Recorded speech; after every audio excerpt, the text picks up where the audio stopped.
Surgical abortion అంటే ఒక పెద్ద సర్జరీ అనుకుంటున్నారా? తప్పనిసరిగా కానే కాదు. అసలు సర్జికల్ అబార్షన్ అంటే ఏంటో తెలుసుకుందాం. సర్జికల్ అబార్షన్ అంటే ప్రెగ్నెన్సీని మెడికల్గా టెర్మినేట్ చేసేదాన్ని సర్జికల్ అబార్షన్ అని అంటారు.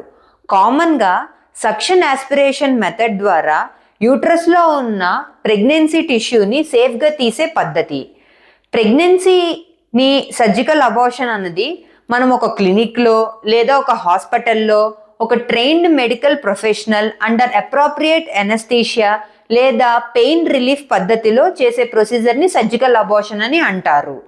ఇది కామన్గా ఒక day care procedure. Pregnancy weeks ఎక్కువగా ఉండి medical method of abortion fail అయినప్పుడు, అన్సక్సెస్ఫుల్ అబార్షన్ అయినప్పుడు ఈ సర్జికల్ అబార్షన్ అనేది చేస్తారు.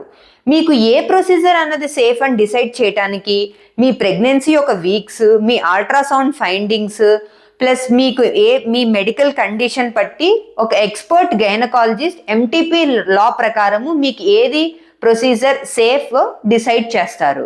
సెల్ఫ్ ట్రీట్మెంట్ చేయకండి. సేఫ్ అబార్షన్ కోసం గైనకాలజిస్ట్ని సంప్రదించండి. నేను మీ doctor Vasuda, gynaecologist. Evidence based women's health care కోసం నా యూట్యూబ్ అండ్ ఇన్స్టాగ్రామ్ ఛానల్ని ఫాలో చేయండి, సబ్స్క్రైబ్ చేయండి. Thank you.